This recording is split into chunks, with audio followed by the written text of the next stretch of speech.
This is NASA TV.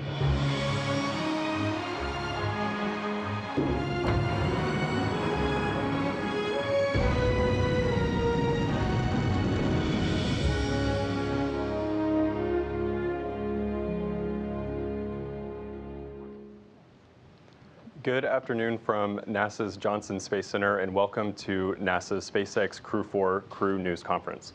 We are joined here today by the 4 astronauts from Crew 4, NASA astronauts Kjell Lindgren, Bob Hines, and Jessica Watkins, as well as European Space Agency astronaut Samantha Cristoforetti. NASA's SpaceX Crew 4 mission is set to launch aboard the Crew Dragon Freedom spacecraft on a Falcon 9 rocket to the International Space Station from Launch Complex 39A at NASA's Kennedy Space Center in Florida. The commander of the Crew 4 mission is Kjell Lindgren, and he is also commander of the Crew Dragon spacecraft. Kjell is responsible for all phases of flight from launch to re-entry, and this will be his second trip to space. Bob Hines is the pilot for the Crew Dragon spacecraft and second in command for the mission. He is responsible for the vehicle's performance and systems, and this will be Bob's first trip to space. Jessica Watkins is a mission specialist for Crew 4. She will work closely with the commander and pilot to monitor the spacecraft systems during the dynamic phases of launch and reentry, and this will be Jessica's first trip to space. Samantha Cristoforetti is also a mission specialist for Crew 4. She will work closely alongside Kjell, Bob, and Jessica, and this will be Samantha's second trip to space. We will be taking questions here in the room and on the phone bridge, and also through social media using the hashtag AskNASA. But before we get to questions, I would like to invite the Crew 4 commander, Kjell Lindgren, to make an opening statement. Take it away, Kjell. Thank you, Dylan. Well, first of all, thank you to everyone that's here in the room today and joining us online and on social media. It's really exciting to have this opportunity to kind of formally talk about what we're going to accomplish on the space station during this upcoming mission. You know, I know that I speak for the entire crew when we say that we are incredibly excited about this opportunity. It is such a privilege to be a part of this team, and we're really excited about launching and getting to the space station to conduct our mission. This is an awesome crew, and so excited to be a part of this this crew with Samantha, Farmer, and Waddy, and then also to have the opportunity. I think Samantha and I are really excited about getting to see Farmer and Waddy launch for the first time, and just to see how they adapt to being in weightlessness and to kind of to realize this lifelong dream. We're excited about launching on a U.S. rocket from Kennedy Space Center. Both Samantha and I had the opportunity to launch previously, and so to do this from Kennedy Space Center, to have family and friends join us in that experience is really a remarkable thing. And we're excited to get to orbit and to conduct this mission, to conduct the science and research to improve life back here on Earth, to conduct the operations to research to help us succeed in our mission to return to the moon and to go on to Mars and extend our presence in the solar system, to do the maintenance and repairs to ensure that we can conduct safe operations on the space station, and really to serve on a team that inspires the next generation for what is possible to do when we work together as an international partnership. So we are really excited to be at the end of our training flow and looking forward to our launch on the 20th. Awesome, thank you, Kjell. So we will go ahead and get started with questions here in the room, on the phone, and on social media. We'd love to take your questions on social media using the hashtag AskNASA.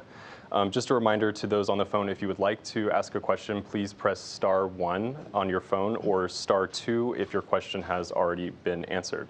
A reminder to folks who are asking questions to the crew, we ask that you keep it to one question for the time being so that we can make sure that we have enough time for everyone, and time permitting, we will circle back for some follow-ups. So let's go ahead with some questions in the room. We'll start with Mark Carreau. Thank you, Mark Carreau, for Aviation Week and Space Technology. Could the appropriate ones talk about some of the spacewalk activity that's planned or that you're prepared to do that could be, significant? you want to talk about Sure. that? So as it tentatively stands, obviously with everything, it's all subject to change. But as it stands right now, we are slated for two U.S. EVAs. Samantha may get an opportunity to do a Russian EVA. The U.S. EVAs are primarily focused on continuing the replacement or the modernization of the solar array or the power system for the space station, what we call IROSA. And so our EVAs will be what we call IROSA Prep, where we're installing these modification kits that install brackets, which the actual IROSA solar panels will be installed on future EVAs. All right, continuing the questions, let's go to Gina Sinceri from ABC News. Gina Sinceri, ABC News. Before we started, I noticed really you guys seem to get along really well. So the training, who wants to take this? How important is that camaraderie on a mission like this? Yeah, I can answer that. It certainly is a big part of the kind of culmination of our training, especially. Our training kind of starts out, we each kind of take on our training individually, or we kind of gain that foundation of skill sets on our own, and then towards the end of the flow, we start to come together and really get to practice those skills and apply them together in real scenarios. And so that has really been a joy for me, and I think for all of us, to really get to start to do some of that together, really get to know each other, spend some time together. We even got to go out on a NOLS trip, so that's the National Outdoor Leadership School, and do some sea kayaking out in Eastern Washington, and just get to spend some time getting to know each other, understanding how we all function in an operational environment, and what kind of makes each other tick. And I think that's going to be really crucial on top of obviously the operational side of what we do. A big part of it is the teamwork and just the crew cohesion piece of being up on ISS. And I would say that's one of the most important things. So NASA and our partners are really good about training us on the science, on the maintenance, and all the things that we need to accomplish. But that team spirit, that crew cohesion, I think is one of the things that you can't really train. And so we've had a lot of trips out to Hawthorne, California to train with SpaceX, and that's an opportunity when we have a chance to go out and have dinner together, to train together, to bond. Because that's what we carry into this mission. We get along great. It is just such a joy to be with to have these folks on this team, and to be a part of this team. And then to join the team that we have on the space station. We're really looking forward to seeing Sergey and Oleg and Dennis. We had a chance to train and work with them. And that's what makes us successful, is the teamwork and partnership. And getting to work with a great group of folks, both on space station and also here on the ground. Thank you, Chell. We will go to Andrea Leinfelder from the Houston Chronicle. Hi. So I was hoping you could tell me why you chose the name Freedom for the capsule, and based on the timing, I have to ask if it was inspired at all by Russia's invasion of Ukraine. Also, if you could explain the nicknames you just kind of threw out for each other as well. Thank you. Question about names. I think that for the name of the vehicle, we really want to celebrate the partnership of SpaceX and NASA, and what the Commercial Crew Program has brought to the table. We have resumed this ability to get our crew, our astronauts, to low Earth orbit, and I think that's very important. We want to celebrate what we see as a fundamental human right, and that is, and then also to celebrate, as we kind of put out in the statement, what the unfettered human spirit is capable of. And as also just kind of a reflection on how far we've come. Alan Shepard launched on a Mercury Redstone. There's one parked out on Rocket Park as you come into Johnson Space Center, and to see that first launch of Freedom 7 and to see where we are today is really a remarkable thing. And so we wanted to celebrate freedom for a new generation of space flyers. And nicknames, right? Oh yeah, nicknames. I guess I'll take mine. So my call sign from the Air Force is farmer, and it has nothing to do with agriculture. I am actually named after a Russian airplane, which is the MiG-19, and the NATO call sign for it is a farmer. And it just stems. Most call signs have very little to do with something that you did well. And so for me, on my first check ride in the F-15, I had a switch error where I thought I had all these simulated missile kills. And it turned out when we watched the tapes that I was in a guns mode the whole time. And so they named me after a Russian fighter that doesn't carry missiles. It only shoots guns. And so I'm named after the MiG-19 farmer. So. Waddy? Yeah, mine pretty straightforward. You'll hear these guys calling me Waddy, just based on my last name is Watkins. So. Good. I think that's all the nicknames. Yeah. All right, guys, so we are going to go ahead and start taking some questions from the phone bridge. A reminder, if you would like to ask a question, please press *1 to be added to the queue, or press *2 if your question has already been answered. For those on the phone, please also make sure to state your name and your outlet, and please state who your question is for. So let's go ahead and take the first question from Robert Perlman with Collect Space.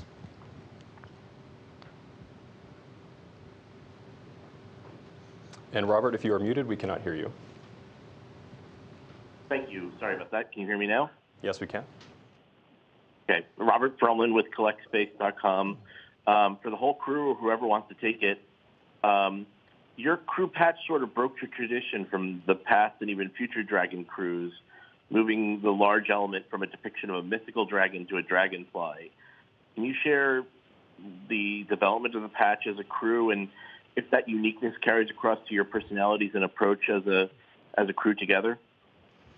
Yeah, absolutely. I'm happy to share kind of the origination of that patch. The dragon is such a neat concept, and we really appreciate the kind of the lineage of patches from Crew 1, 2, and 3, and then also Demo 2. But I think that we wanted to reconnect with the Earth in our patch, and so looked for some element that could do that. And what better element than a namesake of a dragonfly, a beautiful and agile flyer, and also, in many cultures, a sign of good fortune. And so we made that the centerpiece of our patch, and part of it also was as a kind of a call out to the launch team at Kennedy Space Center, the SpaceX team. The Dragonfly is something of a, I wouldn't say a good luck charm, but it's something that has popped up before every launch out there. Remember during Demo 2, as the weather was kind of bad, a Dragonfly landed on Doug's shoulder as they were getting out of the vehicles to go to the launch pad, and everybody kind of took that as a good sign. I actually got to serve as an astronaut support person for Crew 1's launch. I was out at the launch gantry and saw a Dragonfly land on the crew arm, and subsequent launches that I haven't been able to attend. Folks from the support team have sent me photos of the Dragonfly as they have landed in preparation for launch. So we really wanted to highlight that aspect as well, and then I think even better, the patch was designed by my daughter. So yeah, we were really excited about the designs that she came up with. I didn't actually tell these guys when I presented the art to them. I just said, hey, here's some versions of the patch, and I think we all fell in love. We loved all of them, but really fell in love with the one that we ultimately went with, and we really appreciate the great response that the patch has had as well. I saw a dragonfly while we were walking in today, actually. Oh, great. Yeah, it's in good shape. And that's the other cool thing, is that there's something that, I mean, just like that, like as you're walking around, you see a dragonfly, it's something that just warms your heart a little bit. All right, we will take our next question from Marcia Dunn with the Associated Press.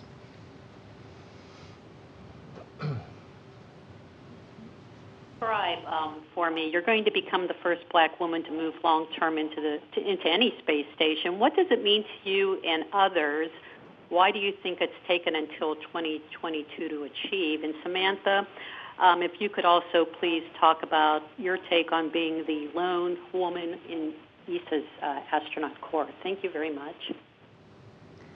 Okay, I will start. Yeah, so this is certainly an important milestone, I think, both for our agency and for the country. And I think it really is just a tribute to the legacy of the Black women astronauts that have come before me, as well as to the exciting future ahead. And so I'm just honored to be a small part of that legacy moving forward. For me, growing up, it was important to me to have role models in roles that I aspire to be in, contributing in ways I aspire to contribute. So to the extent that I'm able to do that, I'm honored and grateful for the opportunity to return the favor. But we're just super excited to be a part of this crew and to execute the mission together. Yeah, and from my side, well, that condition that you mentioned about me being the only woman in the European Astronaut Corps is bound to end very soon, and we are in the process of selecting a new class of astronauts. We had a huge response across all ESA member states. I think we got well over 20,000 solid valid applications. We are well into that process of selection now. I think we got a great response also from young female professionals across the continent compared to my selection back in 2009, where female applicants were only about 15–16%. I think we're about 25% now. And so we definitely expect to have some great female colleagues by the end of the year, and I'm very much looking forward to that. Okay. Our next question comes from Paul Brinkman with Aerospace America. Hi, yes, thanks for taking my question. I was wondering if one of you, I guess, astronaut Lindgren, could you just talk about the fact that this is a new Dragon? Are you aware of any new features that are on this Dragon that may have been added? And then what your training experience was like training for the Dragon? Thanks. Yeah, thank you for that question. The training experience has been phenomenal, and I have somewhat of a unique perspective, as I kind of joined that team several years ago, almost 4 years ago, as the backup for Bob and Doug, and as the backup for Ike and Hopper for Crew 1.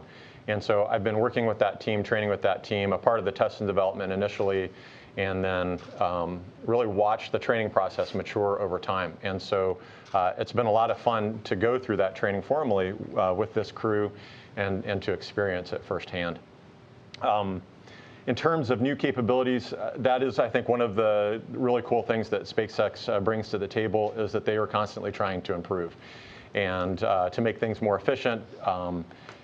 I think the teams that we work with are always listening to our feedback and want to make things better. And so I think that a couple of things that come to mind. One, just in terms of our communications system within the vehicle, Vox is something that controls kind of the level of static. And so we have some visual indicators of how to set that now that just kind of take the guesswork out and make things, I think maybe we save a couple of minutes, but those are important minutes and kind of minimize some frustration. That was great. I think our favorite thing, though, is that we have USB charging ports in the spacecraft. This is something that goes to low Earth orbit and is going to get us to the space station, and I'm talking about USB ports. But yeah, it's the little things. Next coffee maker. No Wi-Fi, though. But we have tablets as a part that have some of our reference material on it, and so the ability to charge those tablets just, again, takes away this idea that we have to really monitor the use of the tablet to maintain the battery charging, and so those USB ports actually were a product of the Inspiration 4 mission, and so some of their private missions have fed capabilities into the NASA missions, and again, I think that this is just really demonstrates the power and agility of this commercial partnership through the commercial crew program, and the benefits that feed back to NASA as a result. Yeah, 100% agree. I had the opportunity to participate in some of the verification events early on as well. Not quite as early on as Chell did, but to watch the vehicle evolve over time and see the improvements that they have brought on board, especially in the human factors realm. Their willingness to listen, and even if we're just kind of spitballing something that could be an improvement, they'll come back to us a couple months later and say, hey, we heard you say this, and this is the thing we're working on. And it's been pretty amazing to watch them and work with them and really grow this partnership and see what we're able to do together. So it's been awesome. Thanks, guys. Our next question is going to come from Michelle with CBS 4 News. Hi, I'm Michelle Griego with CBS 4 in Denver, and I just want to congratulate all of you, but this question is for Jessica Watkins. We are very excited that somebody who is from Colorado is going up into space, and I just wanted to ask, or wanted to see if you could just talk about your connection to Colorado. I know your family still lives here, and also you touched on this historic mission and this important milestone for the agency and the country, but if you could just talk maybe to young girls out there who are wanting to get into science, and especially girls of color, how important that is and what the need is. Yes, absolutely. So yes, first of all, I'm super excited to represent Colorado with Chell as well. I attended CU. But yes, my family, as you mentioned, lives in Boulder. That's where I grew up, went to high school there, went to Fairview High School in Boulder. And Colorado has a pretty good showing in the Astronaut Corps, actually, with quite a bit of representation. So I'm happy to add my name to the list and try to represent you all well. For your second question, yes, I certainly would encourage any young girls, young children of color, young children in general, to find something that you love and just pursue that relentlessly.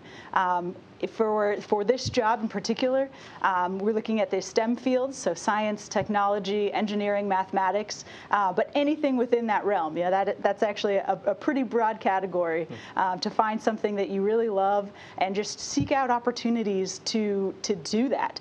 For me, that often looked like internships. I was involved in several NASA internships kind of throughout my career before arriving here, and NASA does a great job investing in their internship program, and that just allows you the opportunity to get hands-on and get a little bit of experience while you're still in school and decide what it is that you really want to continue to pursue. And I was really lucky to have those opportunities. So I would just say to any young people to find that thing that you love and continue working hard at it.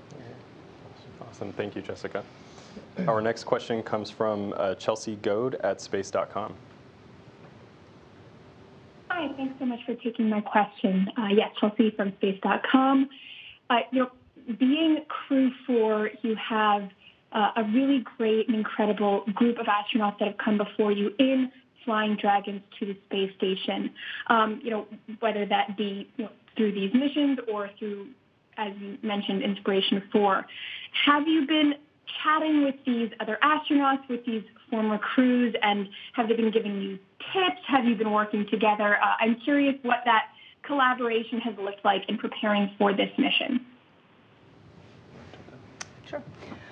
Yeah, thanks for the question. That is definitely a very important part of our training. It's not the formal training. That's the one that's like hard scheduled as classes with the instructor.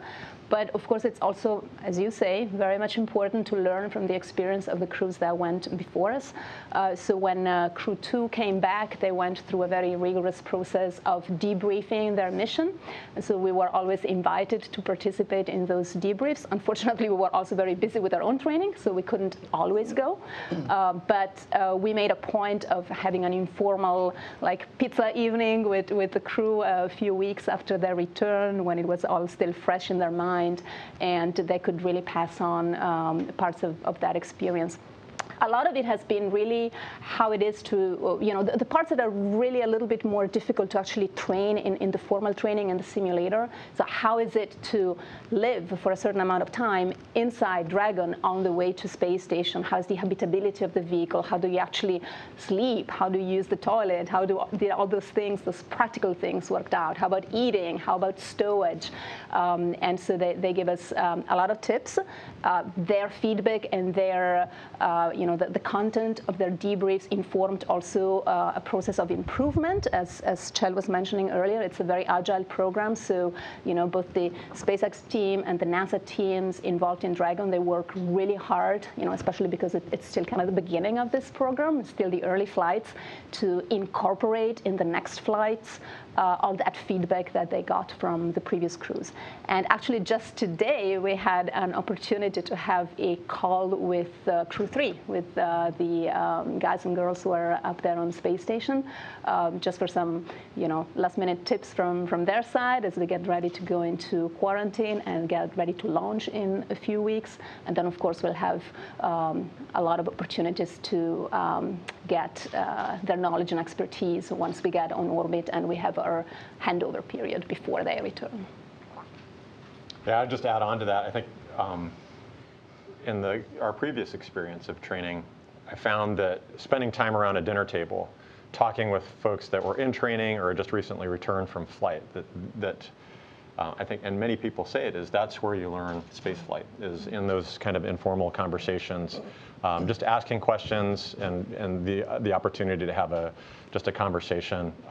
And people have amazing stories that really drive points home.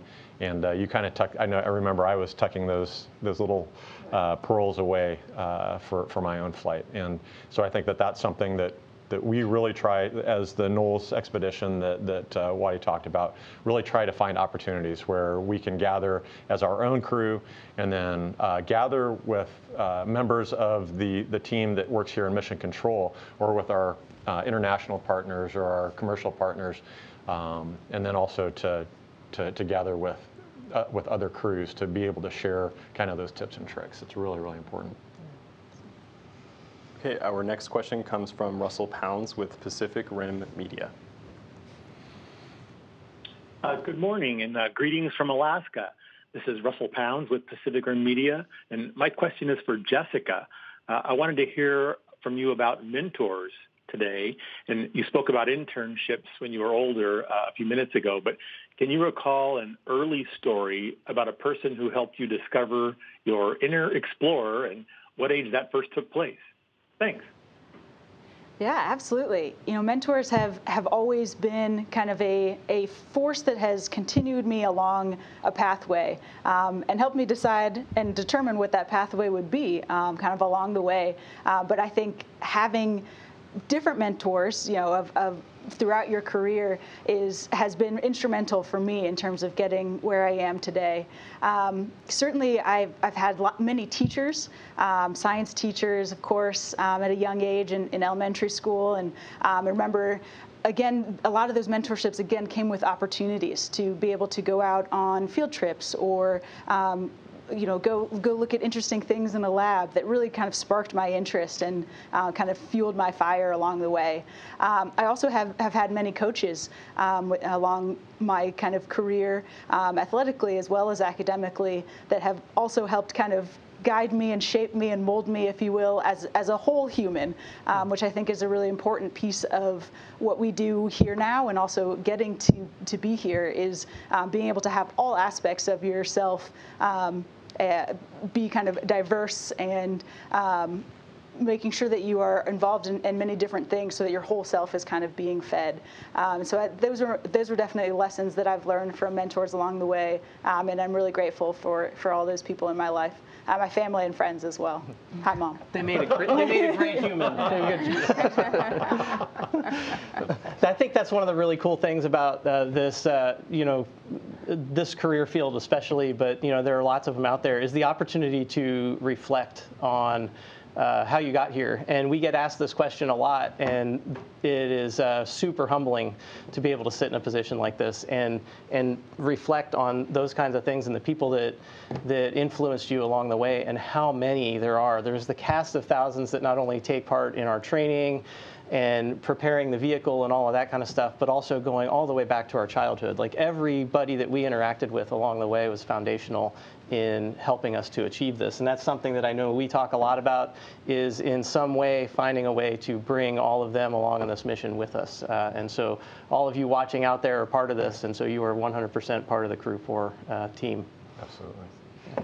That is awesome.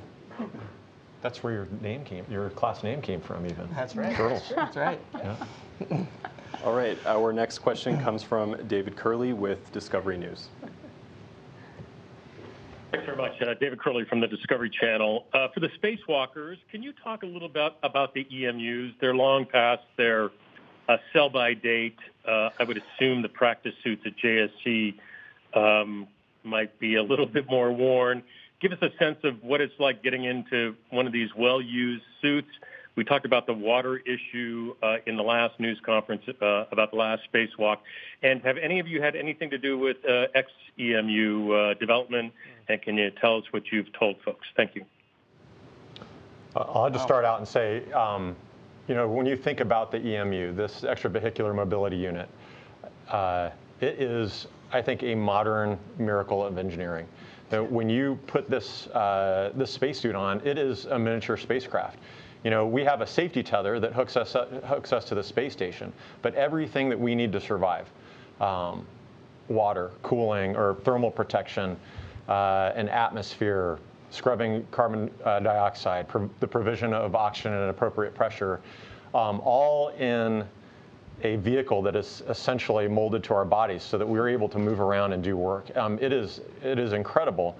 And we've been asking things of this spacesuit that were never really expected when it was originally designed. So it's a testament to the original designers, a testament to the engineers that have continued its operation, and a testament to the trainers who have taught us how to maintain the spacesuit on orbit.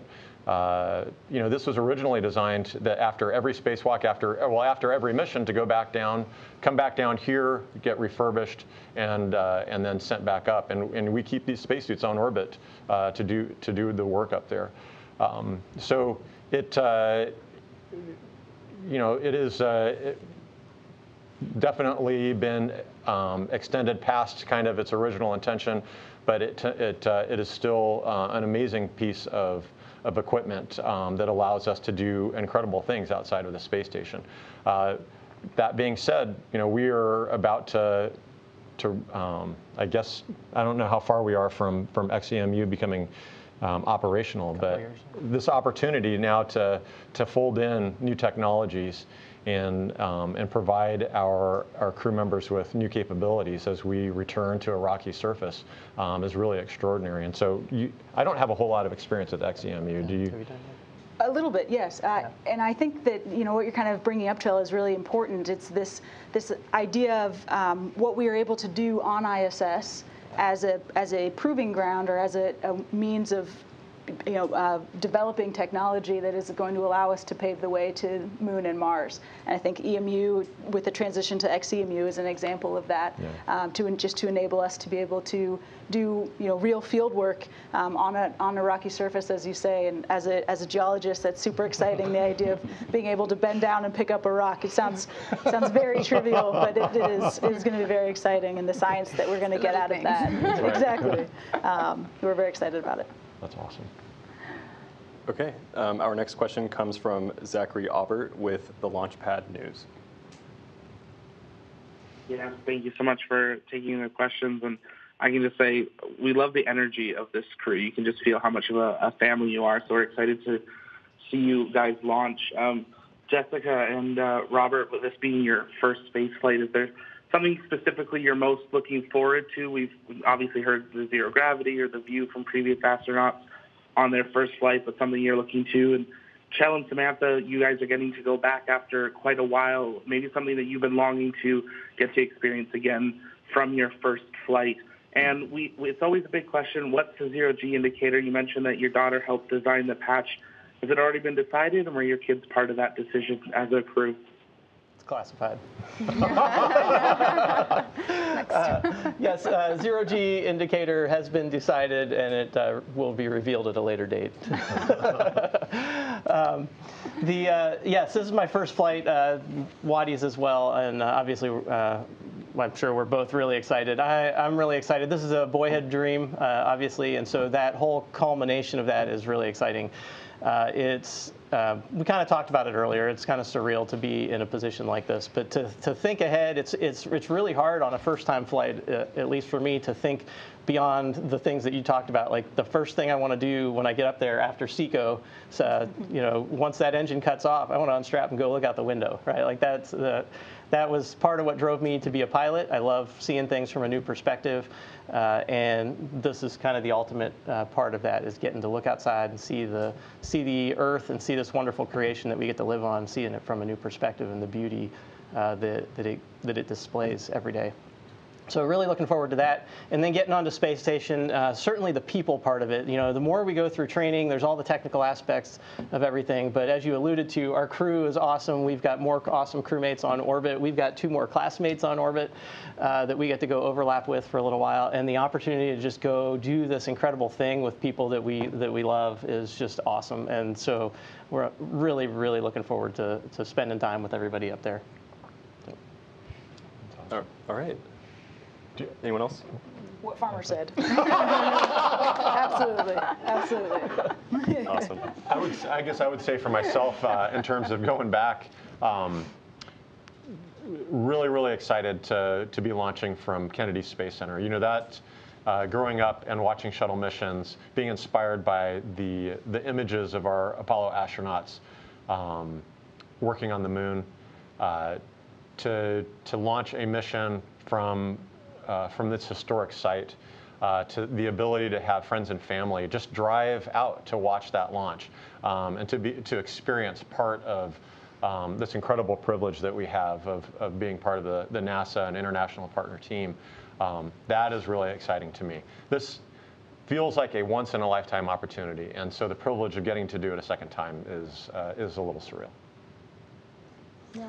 All right, we are going to take our first question from social media before we go back to the phone bridge. A reminder, if you are on the phone and you have a question, please press *1 to be added to the queue, or *2 if your question has already been answered. But we will take our first social media question now. Natalie on Twitter would like to know about any pre-flight traditions that the crew has. Well, Wadi and I are first-time flyers. We don't have any traditions. The great thing about being a veteran flyer is that we get to make up traditions and tell them, yeah, you totally have to do that. I think they're onto us, though. I think the rookies have to get dinner for the dinner. The rookies pay for everything. You didn't know that? One tradition that I actually had from my last mission was to launch some model rockets with the family. And so I think that that's something that we'd like to do as we're with our families at KSC getting ready for our flight. Just being on the beach and launching some model rockets together, I think is something that I think we're going to do. Yeah. Samantha? Yeah, well, I'm looking forward to learning about these new traditions. I mean, on my first flight, just like Chell, we flew out of Baikonur. And that's a place that's really steeped in traditions. It's almost like being part of this ritual path towards launch. Like, as you approach launch, you just really go through those milestones that every other crew has gone through since, possibly Yuri Gagarin. And I like that. I mean, it was, I think in some ways it took the burden away of this momentous event that was coming. You got excited about it, but because you were going through all this ritual steps, it kind of felt, ritualized. It felt like you were just repeating like something that had happened before. Yeah. Exactly. And so, I think from Canada it will be very much the same, but it's my first time launching from there. And so just like you, I'm looking forward to discovering those traditions. And I think the prior crews, having worked with Bob and Doug and Ike and Hopper and some of the subsequent crews, they really felt that. They recognize that this is a historic thing that we're embarking upon, launching in a new rocket. And so I think that they thought a lot about, hey, what are some previous traditions, and do we borrow from those, and do we borrow from our Soyuz experience too? Because that's very much a part of our spaceflight experience. And so I think that we've tried to introduce new traditions as we've gone along, and then I think we've heard that some crews have done some things, and we're like, yeah, I don't think we're going to do that. I think, as a first-time flyer, launching from KSC is a tradition in and of itself for us. And so the opportunity to go do that is pretty amazing. I remember my first time being at the Cape and going into crew quarters, and I was with I actually wasn't an astronaut at the time. I was an instructor pilot. And we were in crew quarters, and we dropped a bunch of bags off, and we ran back outside, and everybody got in the rental cars. And I had this surreal moment of like, those metal doors I just walked through are the doors that I've watched the astronauts come out and get in the Astrovan from. And I just had this moment where I'm like, somebody has to take my picture in front of this door right now. And they're like, we're hungry, get in the car. And so like just being part of that whole process of launching from the Cape and the history that is down there is just amazing. And so it's really exciting to get to be a part of that. Thank you. We are going to go back to the phone bridge. We will take a question from Kenneth Chang from the New York Times. Hello. You've all been talking about camaraderie and teamwork. And I was just wondering, there's also this situation on the ground in Ukraine where the United States and Russia are on opposite sides. I was wondering how you approach this when you're up in space and this is a situation you have no control over. Is this something a topic you would just avoid talking about, especially with your Russian colleagues? Or would you look to have discussions and get possibly different views? Thank you. Yeah, that's an important question. We are certainly not immune to the geopolitical situation right now. These are very challenging times. But this is our job, and we've been given the privilege of this mission, going to the space station, maintaining its operation, and conducting the science and research that so many from around the world have invested in, and creating that operational bridge for the programs in front of us, Moon and Mars. And so we take that very seriously. Thousands of people have invested so many hours in our training. And so we very much look forward to getting on orbit and working with our Russian colleagues, our friends up there, in having a safe and successful mission and getting everybody back home safely. So I think that we will do the things that need to be done to make sure that we can do that safely and efficiently. Sergey and Dennis are amazing space flyers. We've had the opportunity to train with them, to have meals with them. And we very much look forward to working with them on orbit. Okay, we are going to go back to social media. A reminder, if you have any questions for us on social media, please use the hashtag AskNASA to send those to us. Right now, I have a question from Basil Frankweiler, who is a fourth grader, and he asks, will you be eating the chili peppers on the station that the last crew What's the shelf life of the chili pepper? But will you be eating the produce that is grown on the space station? Yeah, I think unfortunately there are no peppers left because after taco night with Crew 3, I think they maybe have completed their harvest. Will you be growing any new plants? So there is a payload up there. I got to participate in that last time. It was a project called Veggie, where we grew red romaine lettuce, and our crew was actually the first U.S. crew to grow and eat a crop. And that is an amazing thing, to get to care for a plant, to plant it, and then to watch it grow to the size that it can be harvested, to recognize that this could be a really important part of future spaceflight as a source of food, and even as a part of our environmental control system. and to recognize, to see this part, a little part of what science fiction has described for a long time, and to be a part of that. And then to have that as a part of a meal was really a lot of fun. We have, I think, kind of it's been 7 years since I flew, and so those projects have continued to the point now where we're looking at different ways of growing plants, and we'll be doing that. I think the project's called X-Roots. X-Roots. Yeah. And so aeroponic and hydroponic strategies for growing plants. I'm really excited to hear what we're going to be growing. I'm a little bummed that we missed out on the peppers, but I know that you're really bummed too, Jessica. Yes. But yeah, we're excited. And so this is a really cool thing about the science that we do on station, is that you can see a lot of the benefits and how they help us extend our presence in the solar system and enable our future exploration, and also how the applications that they have for the Earth. We recycle almost over 95% of our water, and we can see how that has direct benefits to Earth and the provision of clean water to communities that don't have access to it.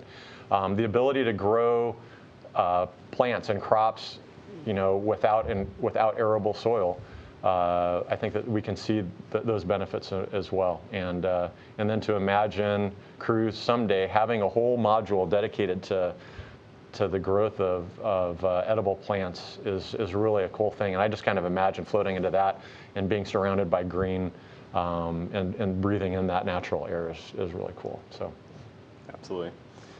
We have another question from Twitter that is also about life on the space station. Karen asks how often station astronauts are allowed to talk to loved ones. I haven't been there yet, but I'm told. So coming out of the military, one of the things that I've identified, in terms of, I guess, my baseline for what I know of keeping in touch with family was we would get one 15-minute phone call every week, and it was monitored, and there was somebody that would come on every 5 minutes and give you a countdown, and then the last minute. It is not at all like that. And from my understanding is it's even better from when these two were up there, when they had to walk uphill both ways in the snow to get to the station. But we have an IP phone. We're able to call our families pretty often, and then we get roughly once a week the opportunity to have a video conference with our families back home, which I think is really, really important. It's a good way to stay connected. Everybody is familiar with the different video chat type technologies that are out there. And so to be able to have that and still stay, I have 3 daughters at home, and so to be able to stay connected with them, and maybe they'll carry around the iPad a little bit while they're doing something, hopefully not swimming, but to just stay connected with the things that are going on at the house is pretty special. And so I think it will be, I'll find it easier than the military deployments that we did, definitely. Yeah, we certainly get truly spoiled by the ground team here at JSC and across NASA. They take really good care of us, and we're super lucky to be a part of that team. Yeah. Okay, thanks, guys. All right, I think now we will take one more follow-up from the phone bridge. We will pass it to David Curley from Discovery Channel. Thank you very much for the second question. Jill, this is for you. It's going to sound like a follow-on from Kenneth Chang's question about Ukraine, but it's really not. It's about space culture. Christina Cook has talked a little bit about this. Can you? And secondly, did you pick the picture with the straight face in the crew photo? Man, I have gotten so much grief from these guys. I know. You planted that question, didn't you? Of the 4 of us, the one person who's not smiling should not be Chell. That's the hilarious part about it. I did pick that picture. I don't know. I didn't like the pictures of me smiling. So, and I asked my wife, and she's usually, she gave me a thumbs up. So It's the most important one. I know. Yeah, my wife said that it was good. So you guys will all have to deal with it. That's right. And I missed the first half of that question. The culture. Oh, yeah. We get to. That's one of the cool things about this is that we are a part of that culture. And of course, as newcomers to the station when we arrive, there is a culture that has been established by the team that is already there. And so, of course, we want to be good team members, and we want to respect the culture that has been established. For my past flight, when I arrived, Scott Kelly was already on station, so he really kind of established the culture that Kimia, my Japanese crewmate, and I came into, and it was great. You know, this time around, we will be coming into a culture that's been established by Crew 3 and our Russian crewmates.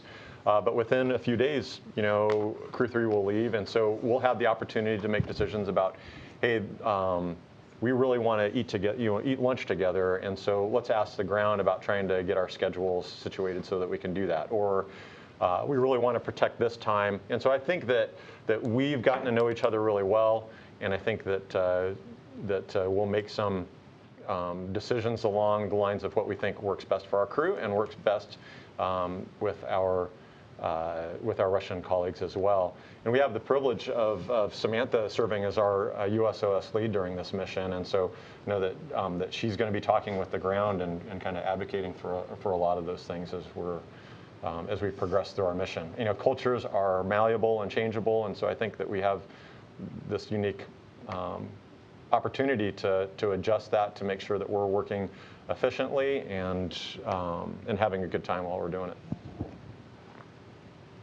Thanks, Jill. All right, I think we have some time for a few follow-ups here in the room, so we'll go to Mark Carreau. Thank you, Mark Carreau, Aviation Week. In December of 2020, two of you were selected for the Artemis team, and I'm wondering what this mission means to you and that prospect in the years ahead. Thank you. I think three of you were selected for Artemis. Yeah. Sorry. No worries. Yes, no, so certainly, you know, we kind of touched on how this mission and how the mission of the ISS overall really is kind of paving the way to enable the success of the Artemis program. Certainly in terms of technology, developing robotics and other technologies that will allow that, including thinking about radiation protection. Those are experiments that are ongoing on station to help solve that problem, as well as kind of the operational capabilities, learning how to work together on board, but also with the ground team, especially a ground team that might be a little bit less accessible than the one is currently for us on ISS. So that's an ongoing kind of question and something that we're pursuing as well. And then there's the human research aspect as well. So getting to do science on ourselves, on each other, and learn, Trust me. You know, learn how the human body responds to long duration spaceflight and ways that we can help mitigate any negative effects. So thinking about exercise, for example, we've made huge gains in terms of reducing bone loss when we return to Earth, those types of things. So I think all of those kind of incremental progress that we have made over the course of ISS and that we'll contribute to during our mission will really enable us to be successful in Artemis.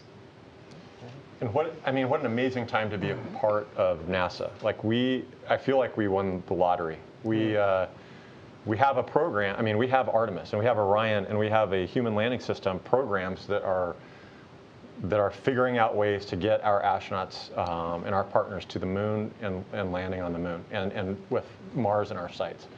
You know, I think there's kind of a running joke that Mars is always 30 years away, and I have felt that horizon shrink considerably, and so that is incredibly exciting. I mean, we have served as an infrastructure for a commercial program, and now we have.